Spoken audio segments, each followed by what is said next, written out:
Hey folks, what's up? Lex here, and today I'm going to talk about my story all about getting the original PlayStation back in 1998.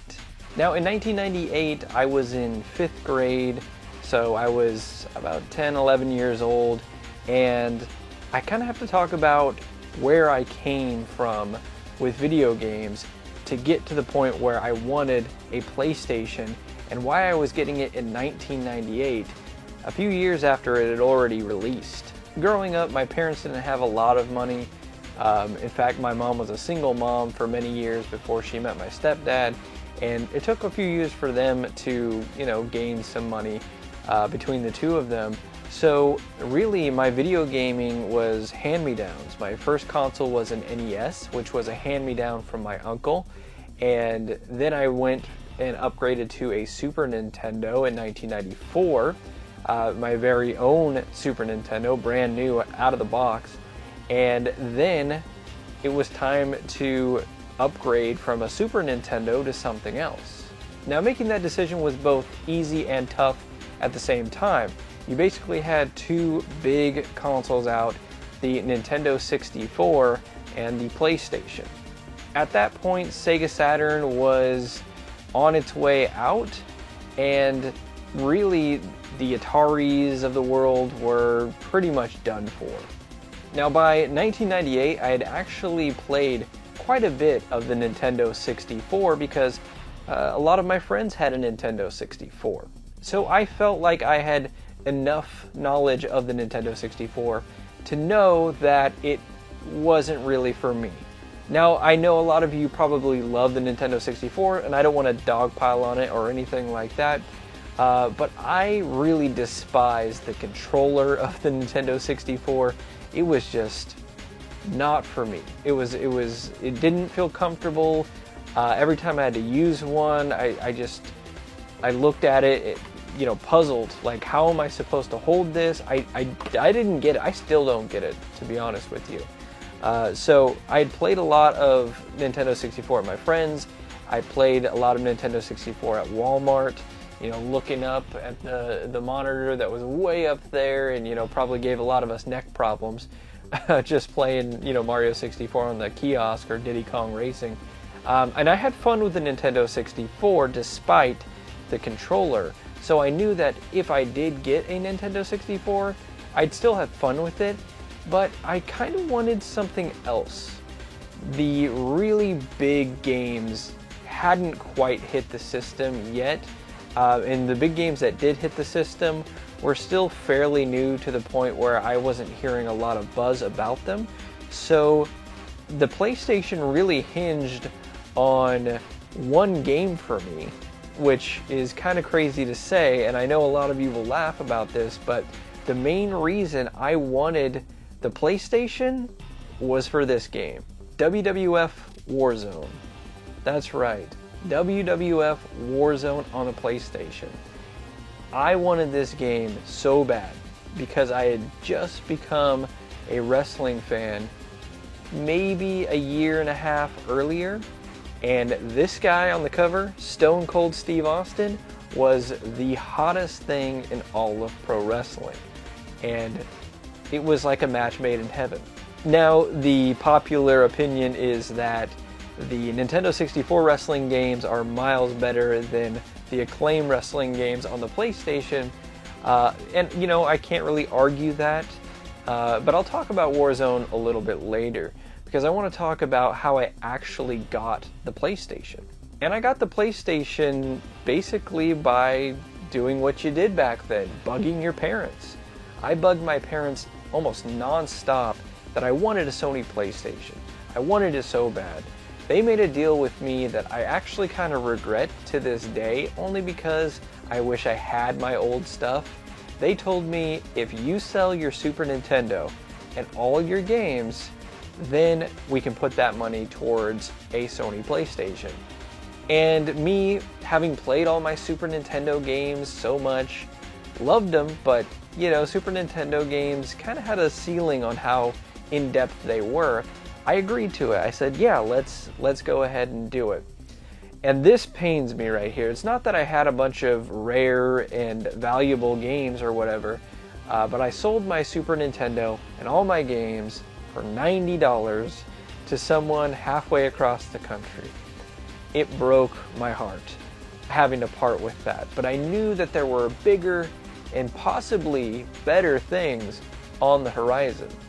But of course, things still weren't normal when it came to actually picking up the PlayStation, because we didn't go to a store and just go grab a PlayStation off the shelves. No. My parents shopped in a magazine called Fingerhut. And Fingerhut is still around today, I believe. And really what it is it's kind of like the magazine form of Amazon. They just had a bunch of different stuff in the magazine. You would place your order with the item number. You would send it in with your payment or your payment information, and then they would send you the product and you would make payments on the product. So usually it was like 3 easy payments of so-and-so or such and such. And then you would be able to, play your game system or use your kitchen set or whatever it was that you were buying from Fingerhut. That's just how it kind of worked. And my parents were big fans of that, probably because you got to pay for it in, installments. But you know what? I didn't care. I was getting a PlayStation. And not only was this a PlayStation, it was a bundle. So it came with the system and games as well. But the problem with that is, you're not going to the store and grabbing it and coming home and instantly hooking it up. I had to wait. And I things were a little bit more delayed back then than they are now. It wasn't like 2-day delivery. It was just, it'll show up when it shows up. So it felt like weeks and weeks of anticipation, waiting for that PlayStation to show up in the mail. And I remember that my school was doing something called the Trash Bash. Now what the Trash Bash was basically a chaperone parent would take a bunch of kids from the same class around in a vehicle, and you would drive to different locations in town, and you would pick up trash on the side of the road and all that kind of stuff. And whoever got the most trash got some crazy, prize like a yak back or something, something like that, gack, whatever it may be. And I remember that day very vividly because it was very overcast and rainy and cold and pretty miserable.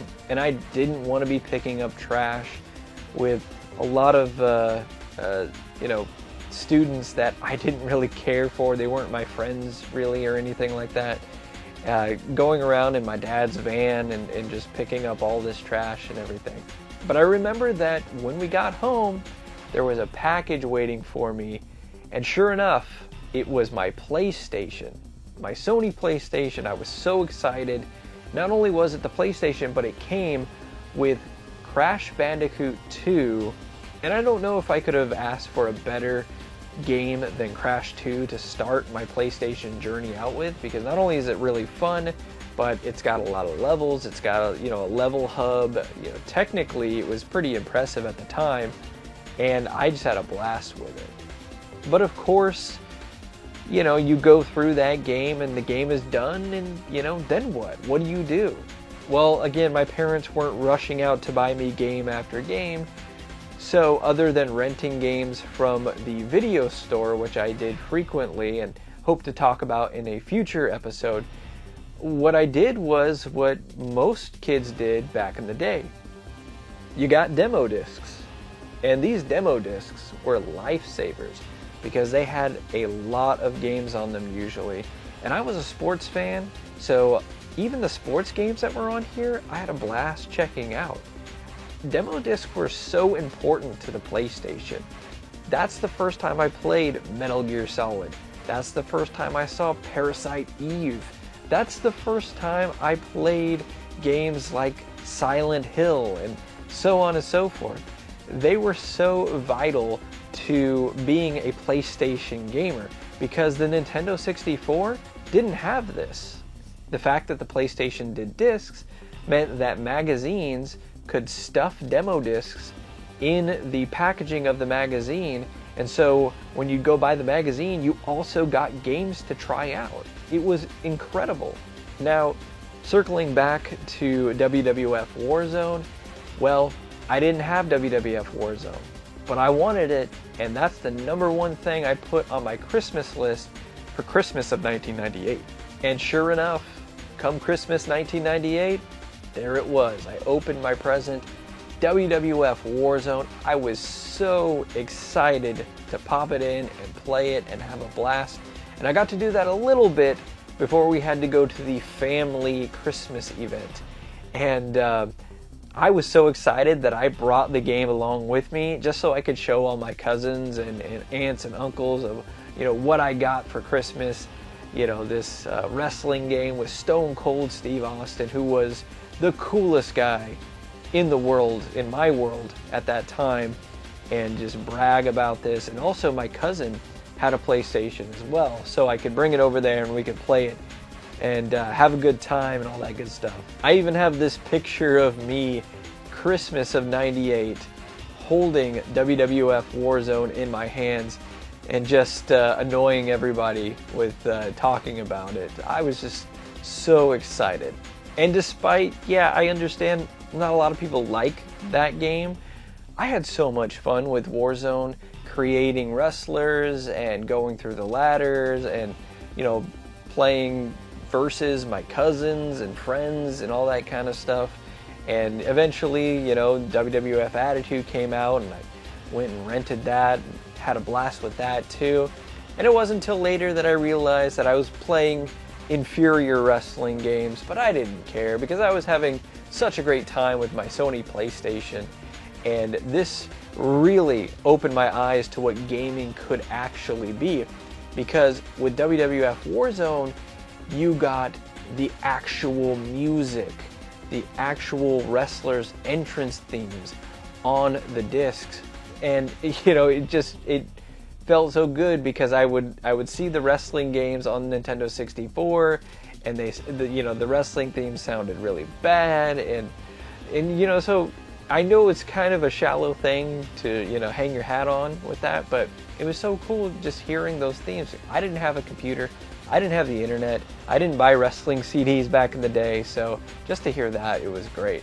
But it didn't stop there, because I played games like Final Fantasy VIII, which was my first Final Fantasy game I ever played, with opening cinematics that just blew my mind. I didn't know this was capable in video games. The fact that my PlayStation could play CDs, and games like Monster Rancher, where you would actually take the disc out, put in a random CD, and generate a monster from it. The Sony PlayStation, if you look at it, that transition from 2D to 3D was pretty rough, but it did so many revolutionary things that just kind of kicked the doors open to what video games could actually be. And I know it wasn't the first disc-based console, and I know, it wasn't the first console to do 3D or anything like that, but it did a lot of that stuff pretty well.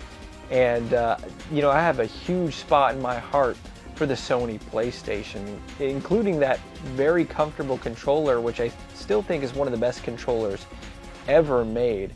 And games like Tony Hawk, Cool Borders 2, I had a lot of fun with that. Cool Borders!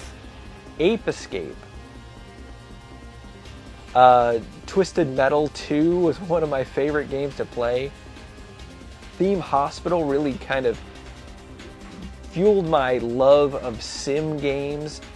Sports games like Triple Play 2001, NFL Game Day, 3D platformers like Croc and Gex 3, Medieval.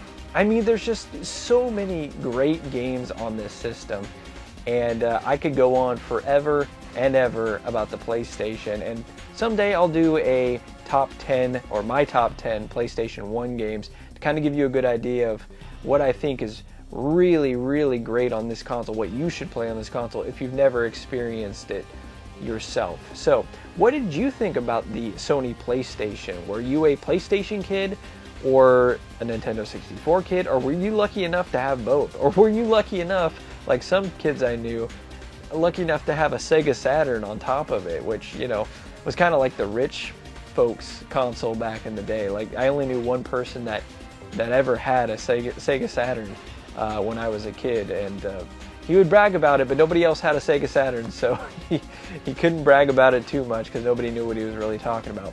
But anyway, thank you so much for watching. It really helps and feeds the beast if you leave a comment down below and rate the video, yay or nay. It all helps the channel, and I really do appreciate it. Until next time, this is Lex, signing off.